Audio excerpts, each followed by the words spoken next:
is American Family Radio, a listener-supported ministry of the American Family Association.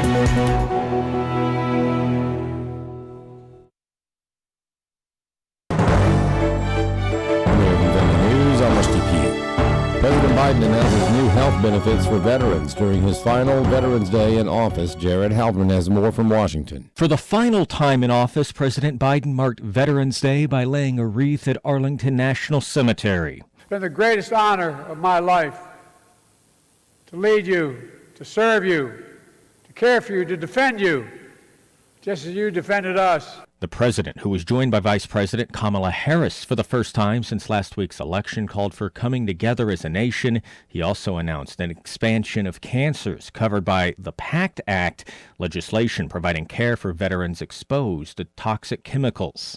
In Washington, Jared Halpern, Fox News. Following President Trump's victory, the relationship between the U.S. and China is under the microscope as the president-elect announces his trade strategy. Edward Lawrence with more. President-elect Donald Trump plans to add 60 to 100% tariffs on certain items coming from China to force China into fair trade practices with the U.S. Now, currently, China will not let U.S. products freely sell in China unless they take on a major Chinese partner who will have access to all the intellectual property. The Chinese Communist Party steals U.S. technology on a regular basis and imposes tariffs as well as other market barriers. Former Trump national security experts say Trump knows how to handle China. Now, taking the tariff policy a step further, major members of the House looking to revoke China's permanent normal trade relations status, which allows free trade with the U.S. and low tariffs. President Trump is assembling his cabinet after securing a second term in the White House.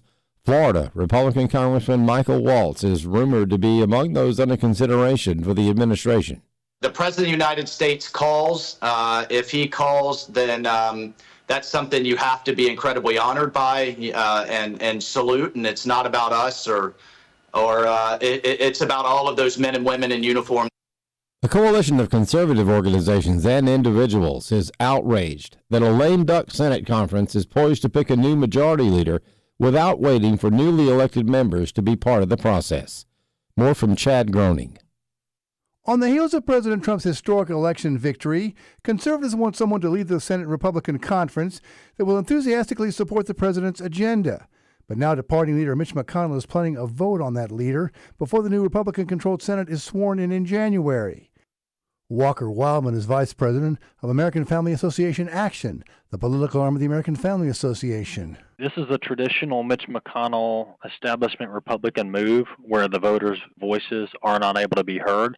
So Mitch McConnell is stepping down from Senate Republican leadership, and he's wanting to usher in Republicans in name only, John Cornyn or John Thune, for this position. So this is a bad move, and it's really anti-conservative and against President Trump's mandate to radically change Washington, D.C. Wildman says AFA Action is a signatory of the Conservative Action Project, which believes that newly re-elected Florida Senator Rick Scott is that leader. Rick Scott is beginning to have a groundswell of grassroots support. There's hundreds of organizations and individuals around President Trump that are supporting Rick Scott. Wildman urges all conservatives to support Scott, who will lead the charge to advance the Trump agenda in the Senate. I'm Chad Groening. The coach for the women's volleyball team at San Jose State University has been suspended. Claudia Cowan has the story from Sausalito County, California. Melissa Beatty-Smoose would not go into detail as to why she was suspended with pay, but she says it comes after she took a stand in support of Brooke Slusser, the team's co-captain, who recently joined a federal class action lawsuit against the NCAA for alleged Title IX violations. Slusser claims in this lawsuit that one of her teammates, Blair Fleming, is a male who identifies as transgender. And it alleges San Jose State went to great lengths to make sure no one found out. Beatty-Smoose says she agrees with Slusser's allegations, which include concerns over safety and fairness, and made her feelings known to university staff.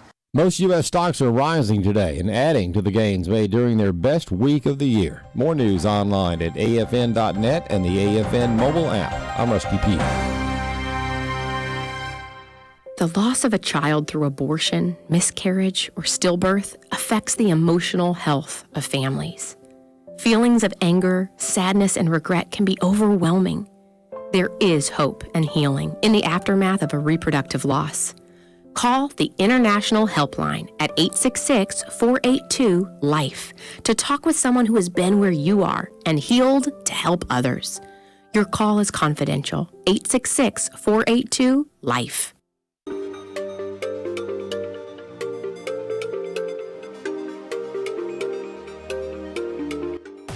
We inform. Religious freedom is about people of faith being able to live out their faith, live out their convictions, no matter where they are. We equip. Sacred honor is the courage to speak truth, to live out your free speech. We also rejoice in our sufferings because we know that suffering produces perseverance, perseverance, character, and character, hope. This is At the Core on American Family Radio. Welcome to The Core here on American Family Radio. It's another live edition of the program. I'm Walker Wildmon. Good to be with you here on AFR. If you want to check out our website, afr.net, afr.net, you can subscribe to the podcast wherever you listen to podcasts. Just type in the name of the show, At the Core, click the subscribe button, and you can listen to the program at your leisure and have it queued up in your podcast library each and every day. Psalm 136 is where we are this week. Psalm 136. Give thanks to the Lord, for he is good, for his loving kindness is everlasting. And if you've ever heard the song, Give Thanks to the Lord, for he is good, his love endureth forever, well, this is where that song comes from. Give thanks to the Lord, for he is good, for his loving kindness lasts forever, is everlasting. Psalm 136, verse 1 there. Well, a lot of housekeeping items, but some exciting things. You know, typically housekeeping items are boring. They make you want to fall asleep. It's like making your bed in the morning. You know you need to do it, but you're asking yourself, you know, what does this really do to advance my life? Well, there are no boring housekeeping items around here. I'll tell you that much. So maybe we need to come up with a new name. By the way, I've gotten into making my bed every morning, and my wife is exceedingly grateful because that means she doesn't have to do it. But it's just a good habit. So Bobby's an Air Force guy, so I'm sure he makes his bed every morning. He says no, Denise does it. Hey, we're going to have Frank Turek on in the next segment to talk about our Activate Summit 2025. Boy, is this coming around the corner. Activate Summit 2025 here at the Cadence Bank Conference Center in Tupelo, Mississippi, city of our national headquarters. And we're going to have a rock solid lineup of speakers. And our theme is biblical bedrock, building on the authority of Scripture. This is going to be a great time of fellowship and encouragement and challenging. That's our Activate Summit coming up in June of 2025. So stay tuned to the next segment, and we'll talk about the Activate Summit. Also, the Culture Warrior documentary, the Culture Warrior film, is out now. Culture Warrior, Don Wildmon and the Battle for Decency. The full movie is out at culturewarrior.movie. It's free for anyone who wants to watch the Culture Warrior film. The full 96-minute, I believe is what it is, film is out. It's available now at culturewarrior.movie. This is the first day of the full release at culturewarrior.movie. We'll be talking to MD Perkins in the next week or two more about this film. And we've got a Culture Warrior kit available on the site as well at culturewarrior.movie that you can order. So a lot of exciting things happening here at AFA, and we want to make sure we keep these things in front of you. Well, jumping into some of the latest news, really the results of the 2024 election is what's dominating headlines, rightfully so. Look, this was more than just a broad mandate for President Trump and the conservative agenda. Folks, this was monumental, generational type momentum. And President Trump clearly, you know, if he wins the election, had he won the election like he did, but maybe just won it with 271 electoral college votes, 290 electoral college votes without the popular vote, you could make the case that, hey, we're still a nation divided. We're still a 50-50 nation. And in some regards we are. But the level of victory that President Trump walked away with, he walked away with not only 312 electoral college votes, but he also walked away with the popular vote, which hasn't happened in 2 decades. And it wasn't even close when you look at the numbers, both electorally and popular vote-wise. This is a mandate for change in Washington, D.C., and business as usual isn't going to cut it. Business as usual isn't going to get the job done. This is why when I talked about last week, if the first thing that comes out of the mouth of senators or congressmen after a Trump landslide victory that it was, is we need to renew the tax cuts, make me fall asleep. If the best we've got is tax cuts, give me a break.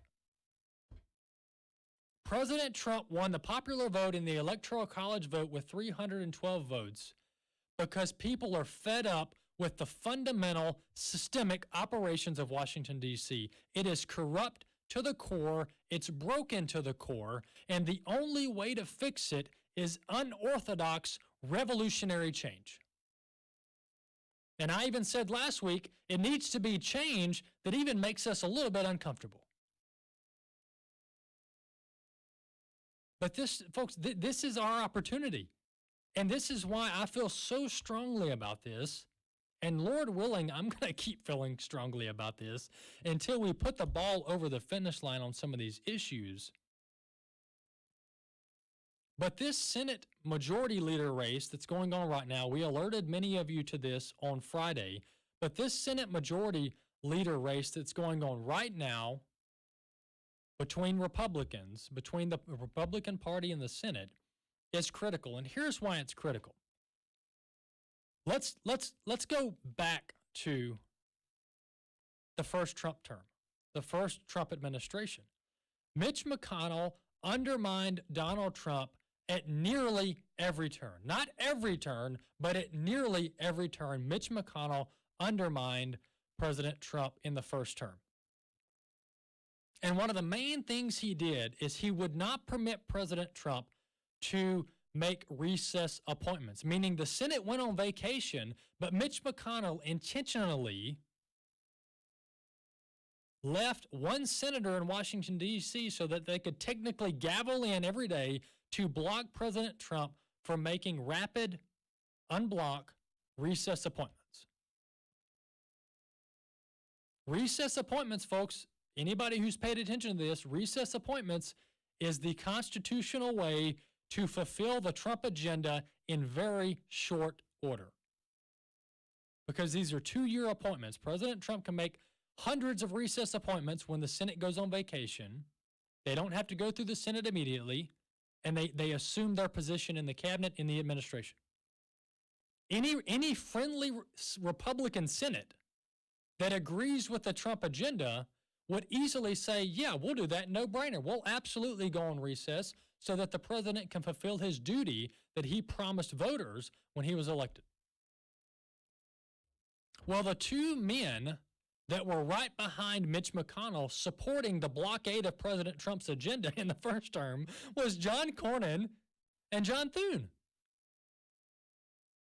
These are Mitch McConnell lookalikes. They were groomed under Mitch McConnell.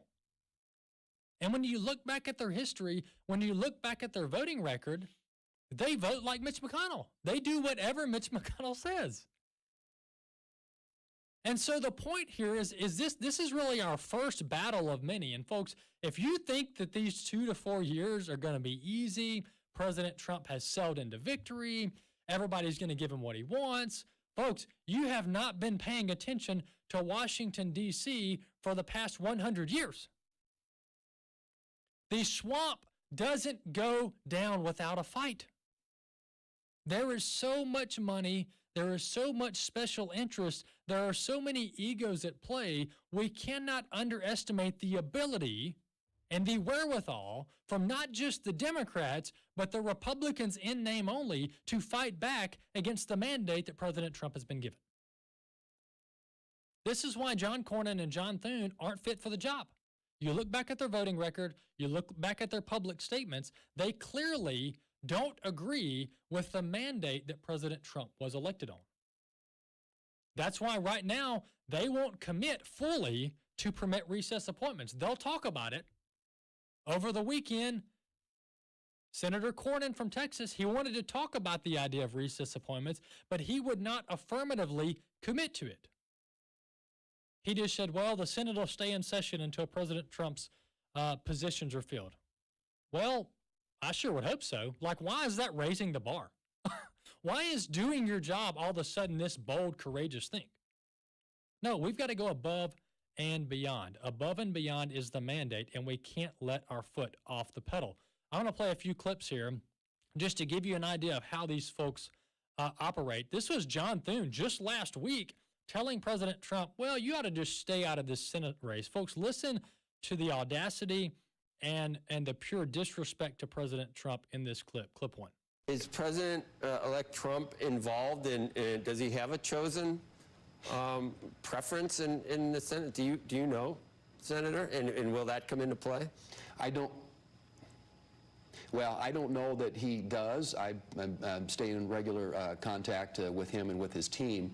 And, obviously, if he wants to, he could exert a considerable amount of influence on that. But honestly, I think my preference would be, and I think it's probably in his best interest, to stay out of that. These Senate secret ballot elections are probably best left to senators, and he's got to work with all of us when it's all said and done. But whatever he decides to do, that's going to be his prerogative, as we know. And how many others are?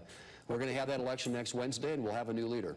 Well, John Thune doesn't want President Trump to get involved because President Trump's probably not going to pick Thune, right? Because after all, it was John Thune that told President Trump he needed to drop out of the race in October of 2016.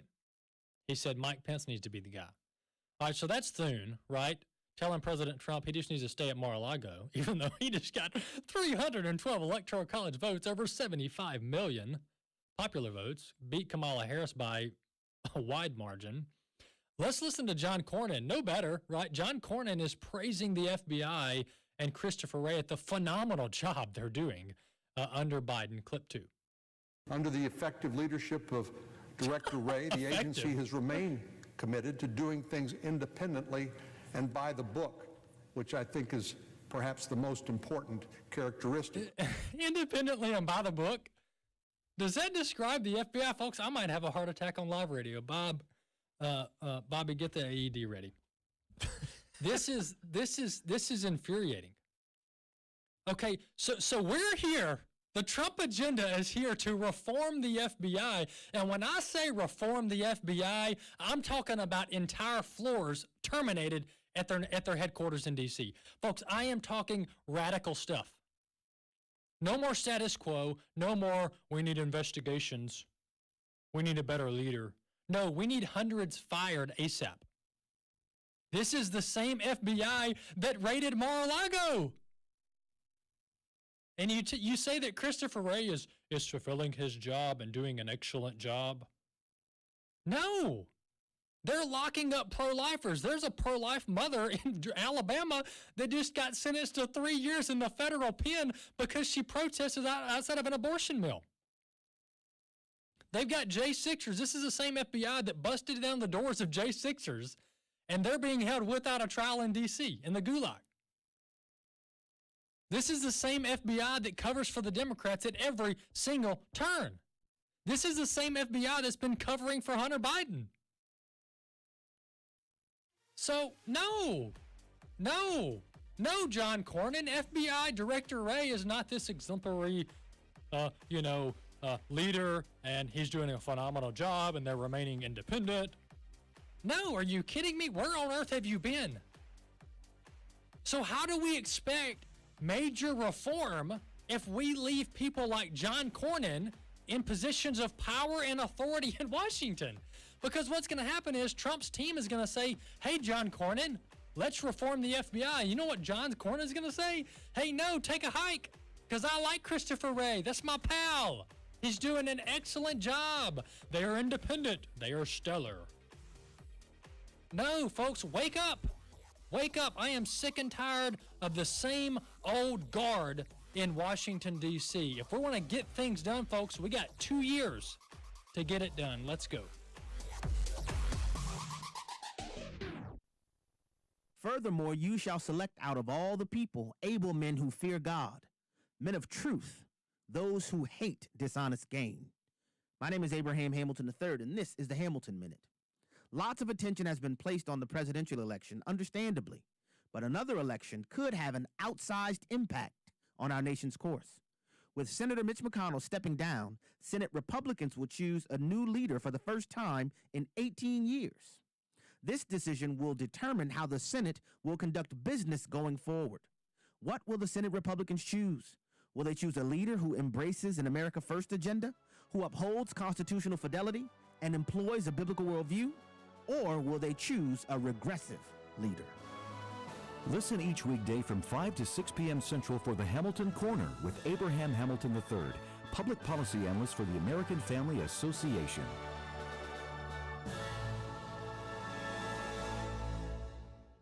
Danny, the baby just rolled over for the first time. Oh, what a strong little boy. That a boy, son. You're on your way. Oh, who's my strong little man? Rollovers can be milestones in life, some early on and some later. One rollover you might consider is from your individual retirement account to a charitable gift annuity with the AFA Foundation. If you'd like to increase your retirement income and leave an impactful gift to the work of American Family Association, the charitable gift annuity is a worthwhile option. To learn more, contact the AFA Foundation at 800-326-4543, extension 345, or email foundation@afa.net. If you own an IRA, would like to increase your charitable giving, but need retirement income, the IRA to CGA rollover may be for you. Call the AFA Foundation at 800-326-4543, extension 345. You know, there are many ways we can impact the world around us. Some are more direct, like helping our neighbors and serving in our churches. Other ways are broad, like becoming community leaders or supporting missions. Of course, taking care of our families is a given. If there was a way to impact all of those at once, would you be interested?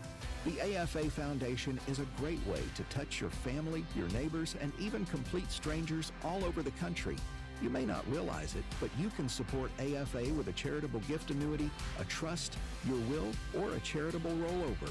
We realize not everyone knows what those are or how to set them up, but that's okay. Many of your questions can be answered on our website, afafoundation.net. Find answers and resources to help you make an informed decision, and if your decision is to move forward, you can get in touch with Riley, Chelsea, or Jessica to start setting up your legacy.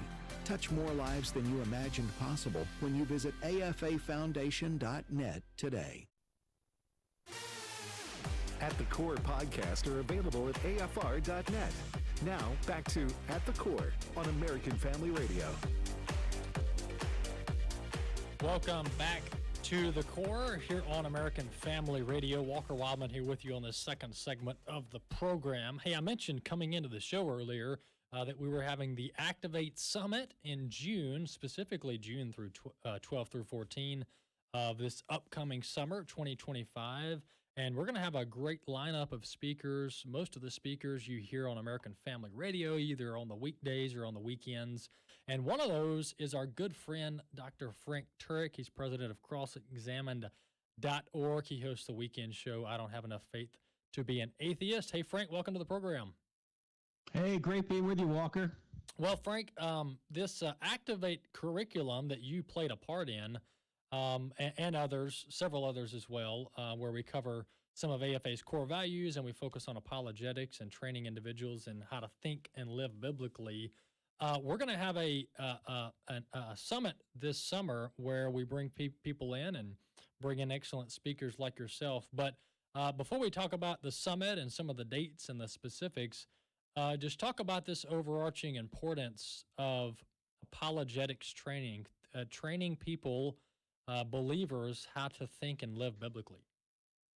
Well, it's not just a good idea, it's a command, as you know, Walker. There's several places the scriptures themselves tell you ought to get evidence for what you believe. Of course, Peter says, always be ready to give an answer for the reason that you have. Give evidence, in other words, for what you believe. Paul says the same thing. Jesus himself was an evidentialist. He told the emissary of John the Baptist, when John the Baptist sent a guy to Jesus and said, hey, are you the real Messiah, or should we wait for somebody else? And Jesus didn't say, go just have faith. He said, look at the signs. Look at the fact that people are healed. Look at the fact that the blind can see and the deaf can hear. In other words, Christianity is an evidentiary-based worldview, that you can get evidence for this, and we ought to get evidence for it and show people why they ought to be Christians. They ought to be Christians not because it's just attractive, but because it's true. I mean, why should you be a Christian and not an atheist, or not a Muslim, or not a New Ager, or a Hindu, or a Buddhist? The reason you ought to be a Christian is because it's true. God exists. Jesus died and rose again to prove he was God. The scriptures are true, and you ought to trust in him to have your sins forgiven so you can also be given his righteousness. Frank, there's a litany of different critiques that we could make amongst culture and the church, and there's plenty of data to back them up. But the problem with people professing Christ, professing that they believe in the God of the Bible, and then converting that to a robust biblical worldview and life and understanding of Scripture, there tends to be a disconnect there, because you ask, and George Barna's studies bear this out, where you ask people, do you believe in Jesus as your Savior? And you'll have a certain percentage say yes, but then you start drilling down on their view of the world and their view of humanity and the Bible, and there's a disconnect, right? This training people on how to think and live biblically is, to me, is one of the most important mandates that we have. We, of course, want to convert people to Christianity, right? That's the Great Commission. But once they're converted, we have to follow through on discipleship. Otherwise, people stray from the faith. Absolutely. Jesus didn't say make believers. He said make disciples. And what we try and do is show people why Christianity is true. Because, as you know, Walker, it's hard for the heart to rejoice in what the mind doubts. And if you come to Christianity just based on emotion, you can easily leave Christianity just based on emotion. So we try and give people evidence that Christianity is true. We're going to do this next summer, as you say, but I also want to mention, I'm going to do it tomorrow night at LSU, Louisiana State University, down in Baton Rouge. Tomorrow night on November 12th at 7 p.m. in the Student Union, the LSU Student Union. I'll be presenting I Don't Have Enough Faith to Be an Atheist. It's open to everybody, not just students, and we'll also take questions. So it starts 7 p.m. Central Time. It'll also be live streamed, so if you're not near Baton Rouge, you can still see it. But we do this frequently. We go to college campuses, we go to high schools, we go to churches, and we present that Christianity is indeed true based on this book, I Don't Have Enough Faith to Be an Atheist, which I co-wrote a number of years ago. By the way, our website is crossexamine.org, cross-examine with a D on the end of it. And you can see all the details of these upcoming events, including tomorrow night at LSU, and, of course, the event we're going to have in June down there in Tupelo. Excellent, excellent. Well, Frank, we're looking forward to seeing you at the Activate Summit. This is June 12th through 14 of this upcoming summer, 2025. Activate.afa.net is the URL. Hey, Frank, thanks so much for coming on, talking about the importance of apologetics, and we'll see you this summer. Thanks so much, Walker. Keep telling people about it. It's going to be an important conference. Amen. Thanks so much, Frank. All right, folks. God bless. That's Biblical Bedrock, Building on the Authority of Scripture. That's our theme. This is our Activate Summit coming up June 12th through 14, 2025. Activate.afa.net is the URL. Activate.afa.net. When you land there on the home page, you'll see the Activate Summit 2025 right there on the home page, the countdown clock, and the Register Now button. So this is very, very important. This is our Activate Summit that we're having here in Tupelo, Mississippi, coming up June 12th through the 14th. Go ahead and mark your calendars, and we're going to have a great time. Just to rattle off a couple of the speakers, let's see. Of course, Dr. Frank Turek will be there. Dr. Alex McFarland will be there. Todd Herman from A Disciple's View, he will be at the Activate Summit. And, of course, Abraham Hamilton III, he's one of the Activate professors. And Ed Vitagliano, also an Activate professor. They will be there at the Activate Summit. I'll be there. My brother Wesley and the rest of our team will be at the Activate Summit 2025, June 12th through the 14th. All the information is available at activate.afa.net. Yes, children are welcome. We even have a kids track for young people, activate.afa.net. Go there and check it out there on the homepage. Well, back into this discussion of unorthodox, radical, fast-paced change that is needed in Washington, D.C., let me just kind of explain this a little bit more as far as the significance. Folks, much of what happens in Washington, D.C. traditionally can be undone by future administrations. For example, executive orders, cabinet positions, trade agreements. A lot of these executive level, presidential, commander-in-chief level powers and authorities that are delegated in the Constitution or authorized in the Constitution can be undone by future presidents, all right? And there's no doubt that President Trump is going to engage in a broad range of executive actions that better the American people and his America First agenda. There's no doubt about that. But what is also needed for lasting change, for lasting reform, is for Congress to get involved. And I'm talking about more than just tax cuts, okay? We have to be, as conservatives, we have to be more bold than just regurgitating the same old stuff that doesn't enact lasting long-term change in Washington, D.C. So yes, tax cuts are good. I'm in favor of it, right? I'm in favor of eliminating the income tax, right? That's constitutional. The income tax is not constitutional. Eliminating it is. Tariffs are 100% constitutional, all right? So I'm fine with all of that. But folks, we have a generational opportunity. So my point is we don't need to just settle for, well, let's just do some tax cuts. No, let's do more than that. Tax cuts should be like a given, okay? But we have to think bigger, greater, and more grand than just traditional Republican wish list items. President Trump is full steam ahead appointing people to his administration during this transition.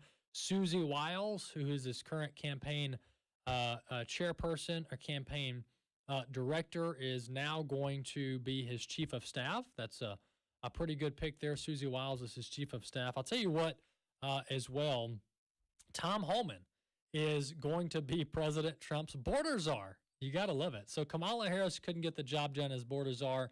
Tom Homan's going to get the job done. I mean, this guy is tough. I played a clip of him last week. Tom Homan is tough. He's going to get the job done. He's not paid off by special interest. He's not making excuses. He's been there, done that. He's worked in both Customs and Border Patrol and Immigration and Customs Enforcement. He worked with President Trump in the administration. So Tom Homan has been appointed border czar. Another appointment as of this morning is Stephen Miller, Deputy Chief of Staff of Policy. Stephen Miller, very strong on immigration, very strong on America's border, very strong on bringing back American jobs. I want to play this clip here that was made, this speech that was made in the last days of the campaign. Listen to how strong Stephen Miller is on this entire immigration issue. Clip 3. I want you to think for a minute about the decades of abuse that has been heaped upon the good people of this nation. Their jobs looted and stolen from them and shipped to Mexico, Asia, and foreign countries. The lives of their loved ones ripped away from them by illegal aliens, criminal gangs, and thugs who don't belong in this country. I'm not just saying that. You've read the stories. It happens every day. You read one of these heartbreaking headlines. Who's going to stand up for our daughters? Who's going to stand up for the girls of America, the women of America, the families of America? Who's going to stand up and say the cartels are gone, the criminal migrants are gone, the gangs are gone, America is for Americans and Americans only? That's who I want over immigration in the White House.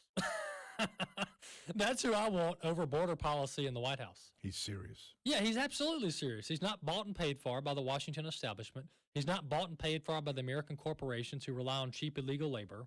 No, He's not bought and paid for by the cartels. He's not bought and paid for by Wall Street, who relies on these cheap foreign tech jobs being imported into America. So this is the next administration, and President Trump is making some good picks. He's got to keep up the momentum. He's got to keep up the good counsel.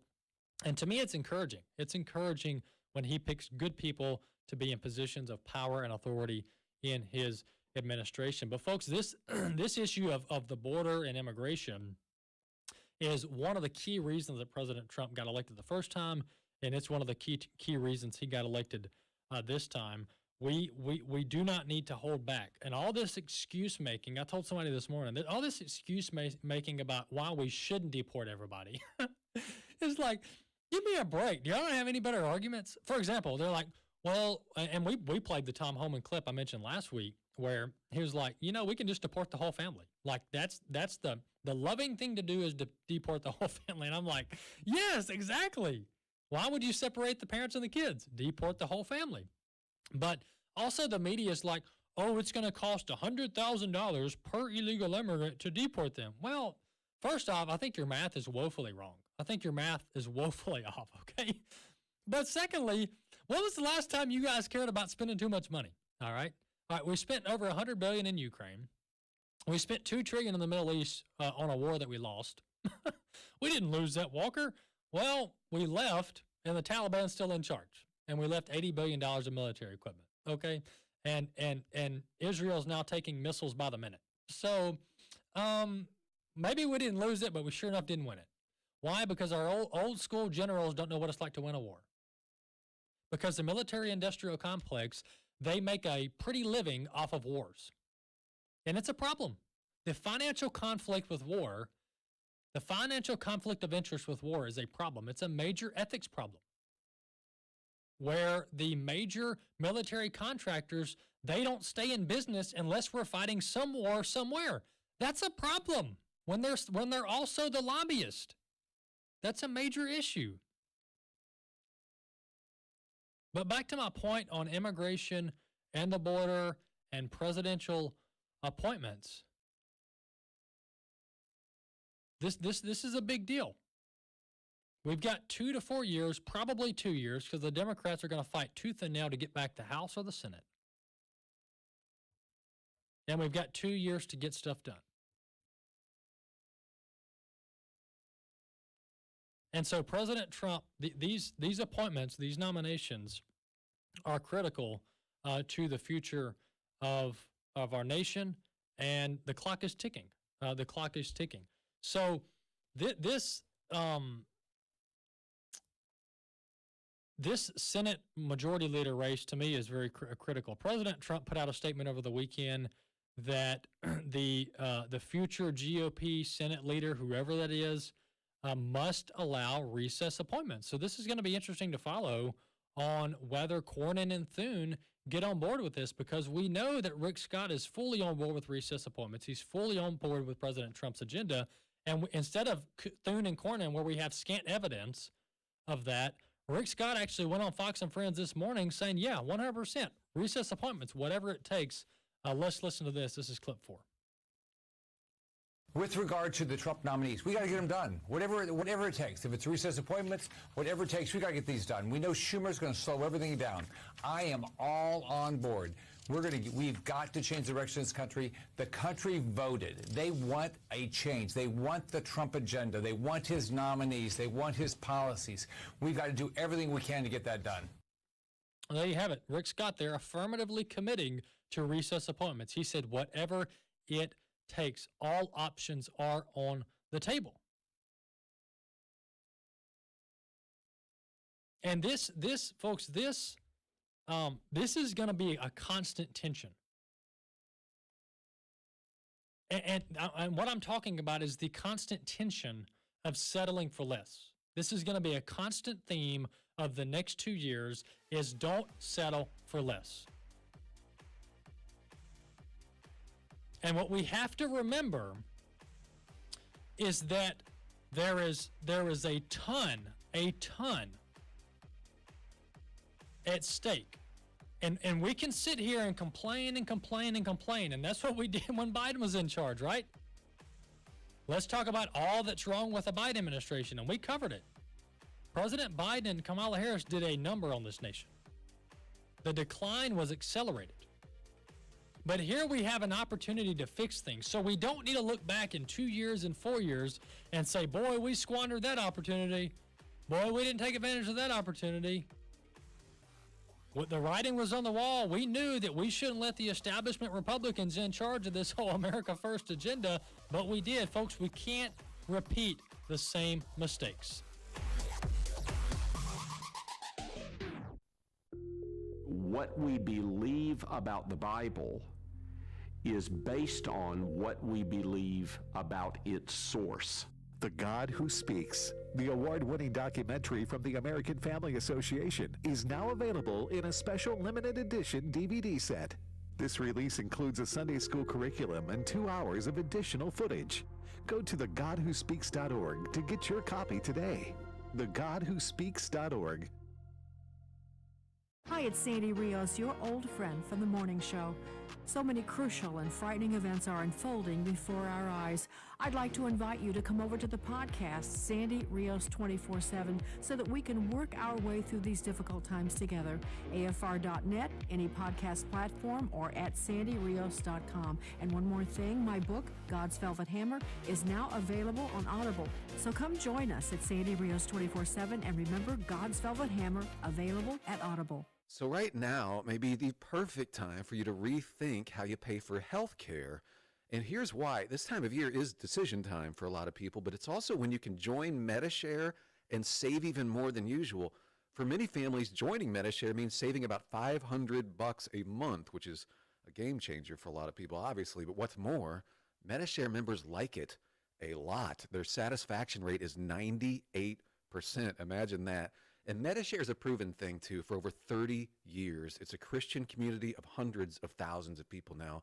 And here's the thing. If you join before November 15th and you mention the promo code SHARE, they'll waive your application fee, so you save even more right off the bat. I'll give you the number here in a second, but just call and you'll get a price within 2 minutes. And again, the deadline is November 15th. So call now. You'll save even more. Here's the number, 833-44-BIBLE. That's 833-44-BIBLE, 833-44-BIBLE. You know, there are many ways we can impact the world around us. Some are more direct, like helping our neighbors and serving in our churches. Other ways are broad, like becoming community leaders or supporting missions. Of course, taking care of our families is a given.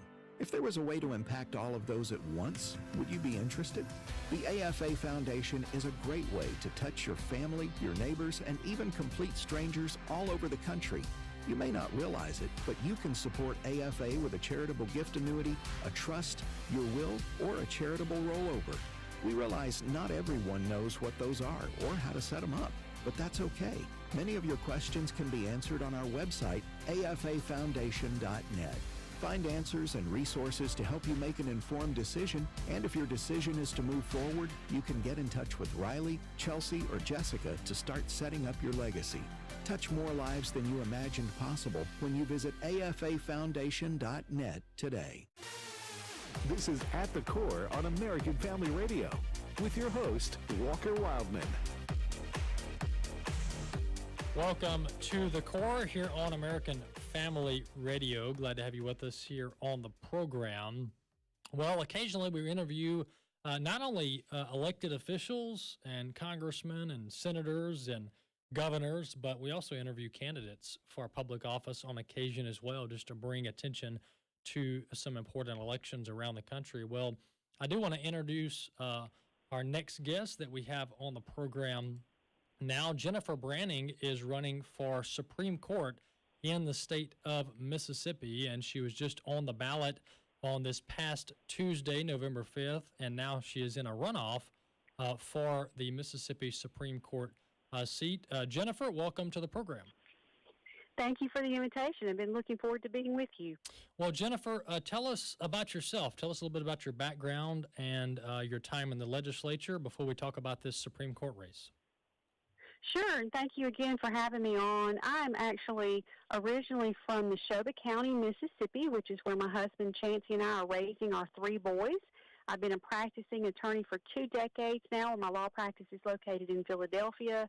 got courtroom experience, doing a lot of different things there, transactional experience. And for the last 9 years, I've also served in the Mississippi Senate, where I've held various leadership positions, the most recent being the chair of the Highways and Transportation Committee in the Senate. So it's been a great experience. I have loved serving the people of Mississippi, but now we are in the throes of a runoff election for the Mississippi Supreme Court. You know, early on, there were 5 people in the race. Was running against a 2-term incumbent. We are leading the ticket at this point with 41%, and we're very happy about that. We've just been overwhelmed by support. So the runoff election here in Mississippi is November the 26th. So we're currently working hard to make sure that we're continuing to get the message out and get the people back to the polls for that very important runoff. Once again, we're talking to Jenifer Branning. She's running for the state Supreme Court here in the state of Mississippi. Jenifer, before I do want to ask you about a few different issues that are relative to the courts and different positions that the court has to weigh with various litigation. But before we do that, tell us a little bit about how these districts are broken down, because, you know, some people think of the state Supreme Court being, you know, the entire state votes on who's on the Supreme Court, or the governor appoints them. But tell us a little bit about how these different districts are broken down. Sure, and thank you for that question. So currently there are 3 Supreme Court districts in the state of Mississippi, the northern, the central, and the southern. I'm running in the central district of Mississippi, which is comprised of 22 counties. And so there are 3 justices elected from each of the 3 districts, and so I'm running for one of those 3 positions in the Central District. So as you know, there are a total of 9 justices on the Mississippi Supreme Court. So it's a very important position for the state of Mississippi, and it is for an 8-year term. The people need to remember that. It's the longest term of any elected office that we vote on, local, state, or federal. So it's extremely important. Absolutely. Jenifer, let me ask you this, because, you know, a lot of people want to ask, you know, what do you think about religious freedom? What do you think about pro-life? And all of those things are important. But what's more important is an overarching judicial philosophy.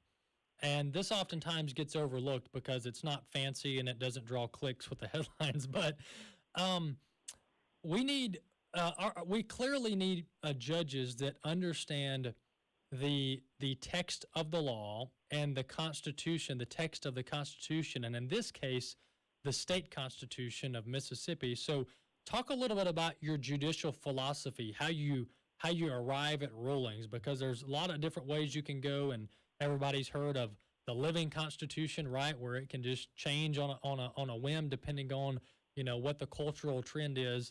But just talk about your judicial philosophy and the importance of a judicial philosophy. Sure, and I think that's probably the most important question you will ask me today. And so my judicial philosophy is that we Mississippians need and deserve justices that are constitutionally conservative. And by that I mean that they simply follow the law just like it's written, just as the text indicates, not adding to, not taking away, not performing the duties of office with an agenda. And I'm a boy mom, so the way I like to really break it down for people is to say that I'm running to call balls and strikes on the bench for people of Mississippi. That's what they need and deserve. So that is sort of the high-level explanation of my judicial philosophy. Well, once again, we're talking to Jenifer Branning. She's running for the state Supreme Court here in Mississippi. Jenifer, that's the best answer you can give, and I don't just say that because I'm interviewing you right now, but seriously, people just want the law enforced, and no favoritism when it comes to enforcing the law, because if we don't like the law on the books as written, then we can petition our legislature, our elected officials, to change these laws, which people do every day. But this you are exactly right. This theme over the last several decades, where judges insert themselves and rule on something that the text doesn't say, that's not just a conservative Republican issue. That affects voters of all backgrounds. That's exactly right. And, you know, I know what it means to legislate. I've been doing that almost a decade now for the people of Mississippi, and that does not belong in the Mississippi Supreme Court. Certainly the justices shall follow the law, just what it says, and if the outcome is undesirable for the people of Mississippi, then that requires a legislative change. that requires a trip over across the street to the legislature to petition for whatever change in law the people may desire. The role of the court is simply to stay in their lane, and that is just to follow the law the way it is written. And that is what I'm running to do for the people of Mississippi. Absolutely. Well, hey, Jenifer Branning, thank you so much for coming on and telling the voters where you stand here in Mississippi. Appreciate you coming on. Thank you for having me. Have a great day. Absolutely. That's Jenifer Branning. She's running for the state Supreme Court here in Mississippi, our home state of American Family Radio and American Family Association. And what you just heard there about the importance of ruling constitutionally and textually is it, folks. I mean, this is the issue of our day when it comes to judges, and that is judges inserting themselves and applying their personal opinion and their personal preference despite what the text of the law says, or in many instances, the text of the Constitution and the original intent. We have to get judges back in positions where they rule based on fact, based on the law as written, and not what they wish it said or what they wish it would say, or what their political preferences are. Back to this current transition that's taking place in Washington, D.C. from the Biden administration to the Trump administration. President-elect Trump is set to meet with President Biden in the Oval Office on Wednesday of this week.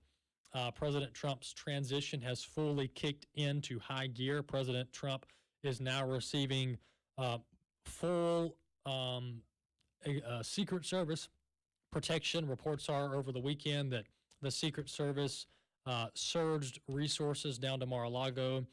And I can't emphasize enough how important it is for President Trump to remain safe and secure over the next 70 days. And of course, during his administration as well. But we can't forget this, we've seen at least two assassination attempts against President Trump. We saw the Iranian plot against President Trump's life over the weekend that was revealed through court documents that the DOJ unsealed. And who knows how many other threats have been hindered, have been stopped that we don't even know about, that haven't even gone public. So President Trump has to stay safe and secure. Not only does the Marxist and the left hate him in our nation, but there are foreign adversaries who do not want to see a second Trump administration, starting with the Iranians, China, North Korea, Russia. I mean, there's a litany of foreign adversaries, Hamas, Hezbollah, the cartels, they do not want to see a second Trump administration. So keeping President Trump safe, to me, is a top priority, an absolute top priority. And it's really going to require unprecedented levels of protection by the Secret Service and by our military.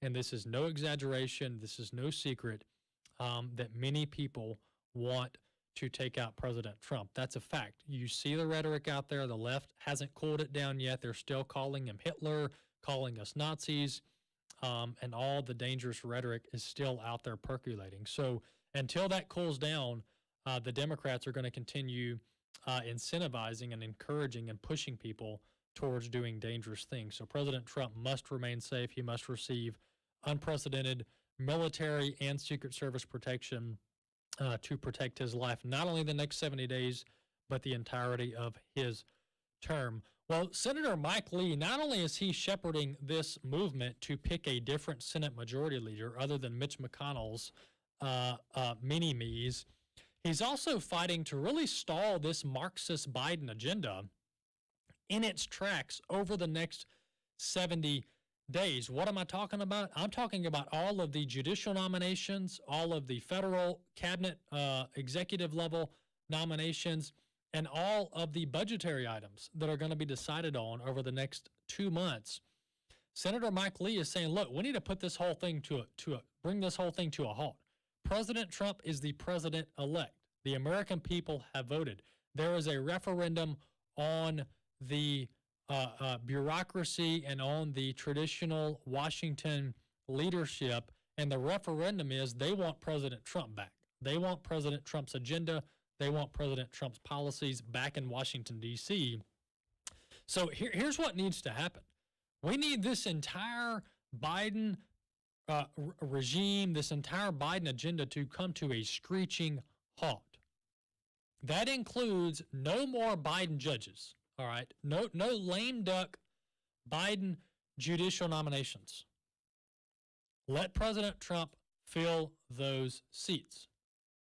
Also, no more Biden spending bills. All right. And Congress is actually going to be debating a spending bill, I believe, coming up pretty soon in the next month or two before President Trump is sworn in.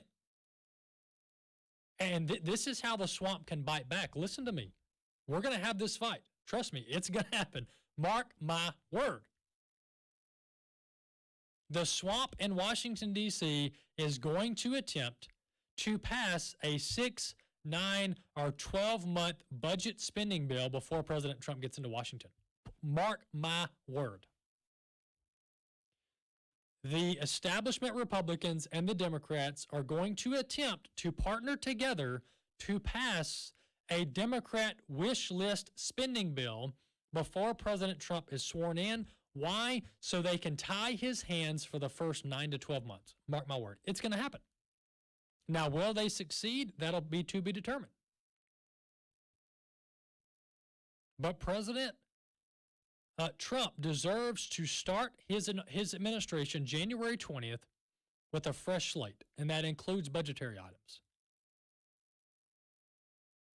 And so this is going to be interesting to watch, but we don't need President Trump going into the Oval Office, going into the White House with his hands tied behind his back because he can't pass a spending bill that secures the border or funds mass deportations, because the Democrats and the Republicans partnered together before he showed up in Washington, D.C., and went ahead and passed a 2025 budget for him.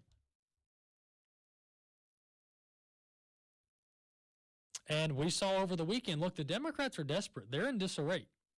One of the Democrat operatives floated over the weekend on CNN, I believe, that, look, Justice Sotomayor might as well retire. We'll go ahead and replace her with a 45-year-old Marxist over the next few weeks, and we'll really put Trump behind when it comes to Supreme Court justices. Well, that really wouldn't put President Trump behind because the vote breakdown wouldn't change, but it would add some tenure. It would add some years, a decade or two, to the Supreme Court. So look, the Democrats, look, they're exploring all options on the table.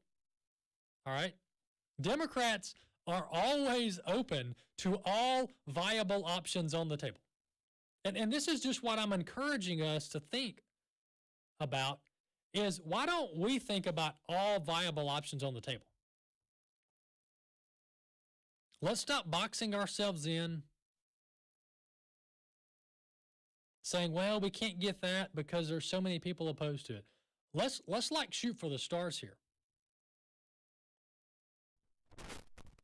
And this fight over border wall spending is going to be one of the key fights, because President Trump, to his credit, he did get some of his border wall in the last term. He did. He fought tooth and nail and he got some of his border wall, but it wasn't all of it. It wasn't all of it.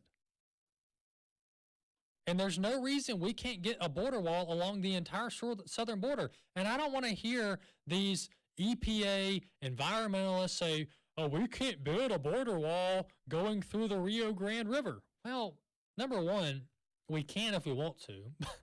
But number two, that is a tertiary argument. That is a complete, utter distraction to the fundamental argument of securing the border. It's one thing to have these environmental, internal EPA discussions about whether a wall can go over this part of the river or not. That's a complete distraction. By the way, the EPA should have nothing to do with securing the border.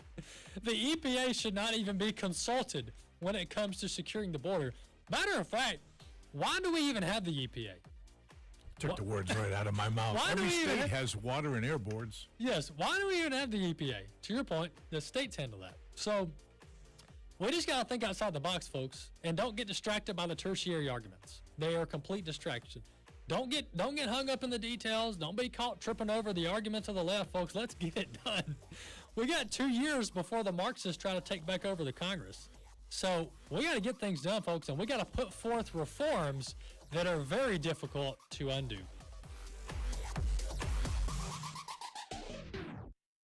The views and opinions expressed in this broadcast may not necessarily reflect those of the American Family Association or American Family Radio. faith, family, freedom. American Family Radio. When you hear us mention the AFR app, you probably think about your smartphone. We do have apps for Apple and Android users, but it doesn't stop there. If you have an Alexa, we've got you covered. But wait, there's more. Sorry.